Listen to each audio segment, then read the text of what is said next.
mornings training. Affectionately known as the Bahamas' original Golden Girl, Davis, without giving too much away, said she felt compelled to tell her story so that no other Bahamian athlete would have to go through the mental hardships and agony she endured throughout her long and remarkable career. My role by telling my story is to encourage others, especially the young Bahamians and especially those that are not born yet, that much is achieved through hard work, dedication, and commitment. Among her many noted accolades, Davis has also made a name for herself in sports administration, elected as the first woman of color to the World Athletics Council, serving for 16 years before being named an honorary member for life. She has also been named by the council as the face of equality in women's sports for the year 2022. The book, which has been praised by Publishers Weekly, can be found on Amazon. Her Excellency Dame Marguerite Pindling, former Governor General of the Bahamas, brought words of wisdom and confidence recently to women on the island of Exuma.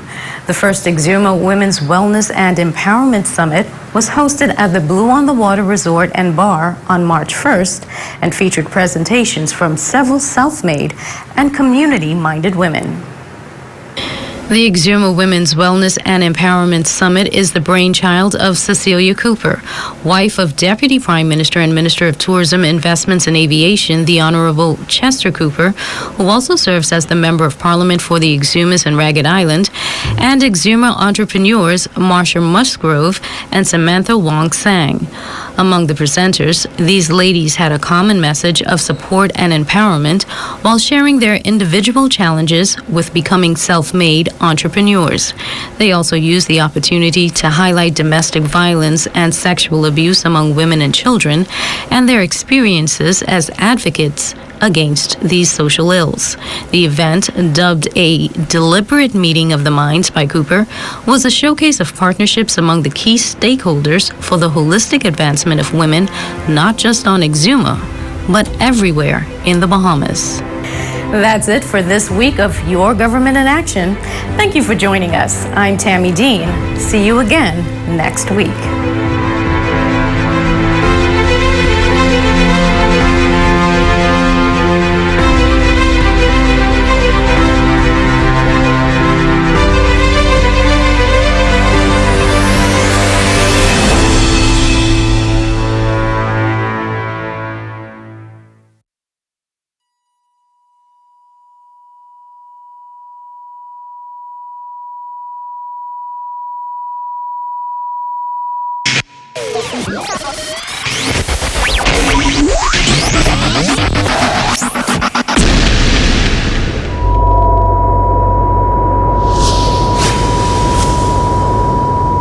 Ill Abilities is an international dance crew comprised of differently able dancers. We're 5 unique dancers that come from Canada, USA, Holland, Chile, and now one of the dancers from USA currently lives in Tokyo, Japan.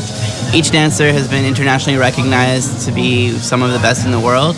And so in 2007, I came up with the idea of creating a super crew and putting all these dancers together to be able to compete at an international level. And we've noticed that when we perform, we started inspiring our audiences. And so we decided to come together and show motivational entertainment performances and do theater performances to be able to share our story and promote the message, no excuses, no limits. Return to the Mac, get on what it is, what it does, what it is, what it isn't. Looking for a better way to get up out of bed instead of getting on the internet and checking a new hitty kid. First shot, good strut walking, a little bit of humble. Never let go of your dreams and never let go of the things you really wanted to do. Even though people say you might not be able to do it or you might not even reach that goal. I experienced that in my own life and now I prove them wrong. And it just shows that if you have dedication and if you just work hard for it, anything is possible, and anything what you want to do, you'll reach it. Just take time and just take a lot of dedication, but after hard work, you will get there. Just never give up. This is the moment, tonight is the night. We'll fight till it's over, so we put our hands up like the ceiling can't hold us. Like the ceiling can't hold us. money.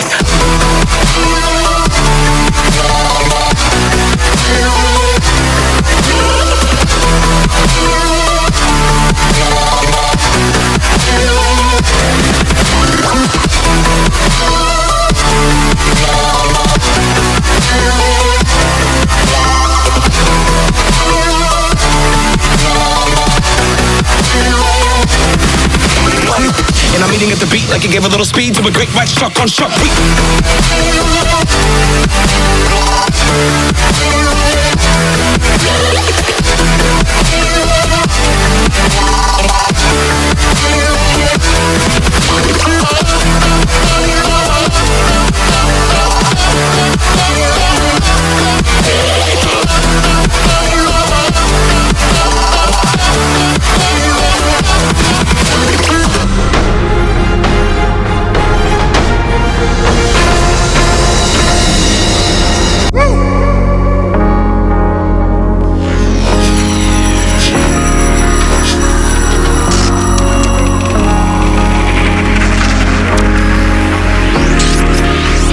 You're watching the ZNS Network, the People's Station.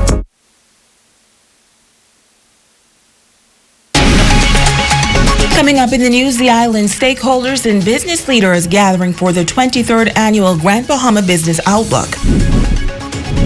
Also, educators at a school in Abaco in protest. Hear why. And the one canceled Dex to Daps concert now given the green light. The Bahamas Tonight, the Northern Edition, starts now. This is the Bahamas Tonight, Northern Edition.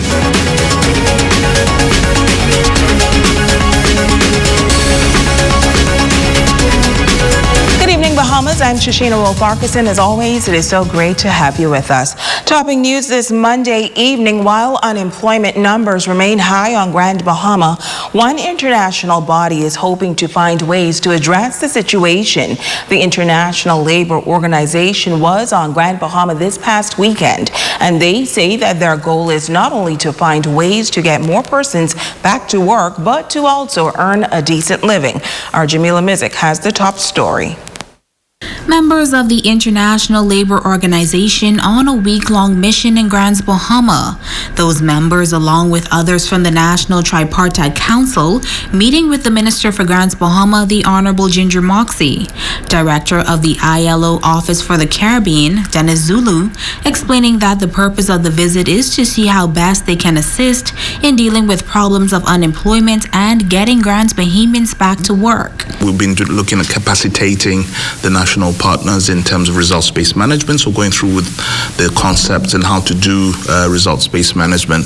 Because for us, it's very important that the Decent Country Program does not just remain a document, but it's an actionable document with accountabilities, so that at the end of its implementation period, we then can look back at how we did, but also use it as an opportunity to reflect on the misses and also the hits. The Decent Work Country Program is the primary mechanism through which the ILO supports the efforts of national tripartite constituents to advance the decent work agenda, that is jobs and employment creation, fundamental rights at work, social protection, and social dialogue.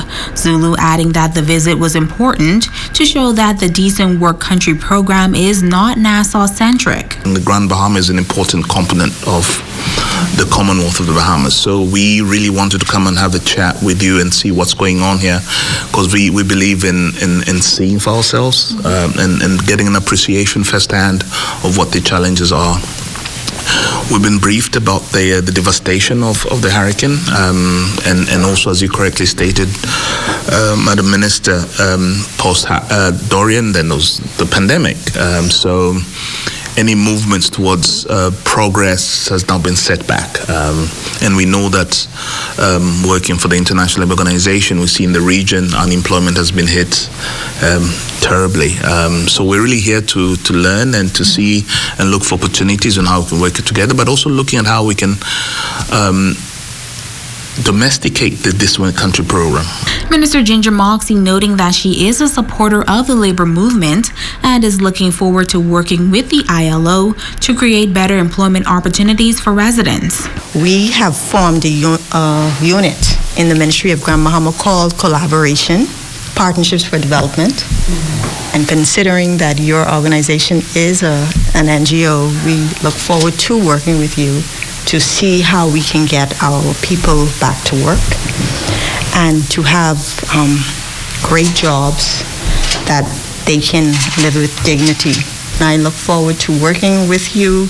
My ministry is committed to collaborating on those things that affect labor and the people in the workplace on Grand Bahama Island. Now, while on island, representatives of the ILO also met with social partners, workers' representatives at the Genesis Academy, and employers' representatives at the Grand Bahama Chamber of Commerce. Jamila Misik, ZNS Network News. Thank you, Jamila. Now to another issue on the labor front. A shortage of teachers throughout the country is having a frightening impact on education. Teachers at the Patrick J. Bethel High School taking part in a protest this past Friday. Tonight, the district superintendent of education confirms that they have been struggling to put teachers at that institution for over 2 years and notes that housing is indeed a challenge. Ramiko Knowles has more in this report. We need teachers and we need them now. Shouts coming from protesters outside the Patrick J. Bethel High School in Marsh Harbor, Abaco. Now, according to the district superintendent of education for the island, Dominic Russell, there are some 20 teachers on the list for Abaco, but housing is a challenge. Now, some schools on the island are using the hybrid model, while others are face-to-face. But Patrick J. Bethel remains in the virtual mode, which is the reason for the protest. They were very respectful. They voiced their concerns and why they wanted the children face-to-face, because they felt that the virtual environment and the connectivity was bad some days, and the children didn't want to be online all day, and so they want their children to have a teacher face-to-face. And so we understood that, we know of the challenges because we have been experiencing those for 2.5 years now. And so we really just went around trying to find who we could find to assist us until the paperwork for those teachers could come to fruition. One of the signs held by a protester read Language Arts. The district superintendent for education on the island says they have searched throughout the entire Bahamas and it is difficult to find teachers in specific disciplines. Yeah, there is a teacher shortage. A lot of people are not coming into teaching, and I can say in specific disciplines, because we do have teachers, for example, we have a lot of business studies teachers, but we don't have a lot of math teachers, we don't have science teachers, we don't have language arts teachers. Those are the people that we are canvassing for Abaco, and then there are other districts that are struggling as well. And that's why I'm so grateful for the virtual platform, even though it has its challenges. None of us are responsible for this pandemic, and so we just do what we have to do. And so you have many persons who are seeking to assist as best they can these children while we wait for the teachers. Now, concerning the education crisis on the island, the district superintendent says they have a solution. What we have decided to do, we have actually asked our retired teachers who really did not want to come back into the system, but they have agreed to work with us for the next 3 months, just to provide some support until we can get housing, until we could get those paperwork done for those new teachers. But more than that, like I said, we are still struggling too with finding housing in Abaco. I don't know what we're going to do in that regard, and I thank God that we have the retired teachers because they already have homes in Abaco to assist us. But we really have to find a solution for the housing dilemma as well. Over in Sandy Point, parents have also expressed their dismay for virtual learning. Russell says 2 teachers are on the list for the area. We just need the housing in Sandy Point. We actually spoke with the president of the PTA, and so she advised that housing there's a place that will become available at the end of March so that we can put one teacher in there. And while we're waiting on that, like I said, we have Miss Annie Green, who is a retired teacher who has agreed to be with the children while they are on the virtual platform from Nassau. Russell notes that once the paperwork is completed and housing is available, teachers will be on the island. Ramiko Knowles, ZNS Network News. Well, the conflict between Russia and neighboring Ukraine continues. It is now into the 24th day with no sign of letting up. Meantime, the U.S. and its allies are stepping up sanctions to punish Russia for invading Ukraine, while some nations around the world have taken a position. A leader in the shipping industry is also weighing in. Jamila Mizik has this story. Elnet Maritime is a ship agency based in Freeport with clients across the globe. According to President Albert Hepburn, the agency has represented several companies out of Russia, which are mainly oil industrial clients. And with the ongoing war between Russia and Ukraine, the United States has imposed several sanctions on Russia. Now, while some countries are banning business to keep a good relationship with America, the Bahamian government has not yet made a formal decision and is awaiting the position of CARICOM. Well, here's what Hepburn has to say about the issue. I think we should stay out of it for the most of it. I think we should remain cordial, of course, with the United States being our big brothers as a nation. I think that from this unfortunate incident in time of chaos, it could create some opportunities for us as a nation. Even with the United States sanctioning different areas, there are still companies in the U.S. that are doing business. There are still Russian companies in the United States that are doing business. You just have to look deep in some cases because it's not the obvious. And if you don't know, you don't know. That they're not fully sanctioned. In fact, he says, based on the media, most of Russia is not in support of their president's actions. Can't hold the entire nation accountable, as he does not care as well if those companies are to go bankrupt. If in fact it's not funded by the government and funded by his malicious group, then I don't see the problem in continuing to do business as usual with them. Hepburn says based on some of the requests Elnet has been receiving, this can only create an increase in business. Again, all the chaos going on that side, business obviously will move across the Atlantic, go west, which would be, of course, the Bahamas and the Caribbean. With America not being too cordial right now with Russia and Canada obviously rejecting them, then they're looking to the Caribbean for refuge, not just the Bahamas, Turks and Caicos, Jamaica, St. Croix, St. Lucia, St. Kitts, anything that's not a U.S. territory. So St. Croix and Thomas may not be involved in that. But British Virgin Island territories, in addition to territories that's outside of the Caribbean. And if you think even further, like look at the United Kingdom, they depend heavily on Russia for trade, for fuel. So they're being mindful before making the necessary decisions also. And he says at this point, most businesses are working strategically. With most of our associates, like we represent about 5 to 6 of the global hub agencies. So a lot of them are asking questions, like they're sending out basically group emails to various ports asking what are the sanctions in this port, that port, so that they can help their clients facilitate whatever services need to be facilitated. I understand the extremity because this is war and these are malicious acts by the president, and of course unfortunately human lives are being lost, but nevertheless the trade has to continue, and the business people that are not involved in the process shouldn't suffer just based on the fact of their president's malicious attempts. Jamila Mizik, ZNS Network News. Well, the Bahamas has since joined the list of countries imposing financial sanctions on Russia and Belarus following Russia's invasion of Ukraine in late February. The sanctions come under CARICOM's treaty with the U.S. In a statement, the Ministry of Foreign Affairs says it advises the public of recent orders from the regulators of the financial services sector and the Attorney General. It notes that financial service regulators of the Bahamas have directed all financial institutions to review dealings with Russians and Belarusian Belarusian entities on the prescribed schedule and report back to the Attorney General. Now, it further adds that financial regulators have advised all financial institutions not to engage in dealings with Russian entities, and if so, that they will be subject to international sanctions. It further notes that the directive from the central bank, the Securities Commission, the Insurance Commission, and the Gaming Board issued on the 13th of March 2022 calls on all regulated entities to apply the highest level of risk management controls to deter the potential for any misuse of the Bahamian financial system in the current global environment and indeed in every circumstance.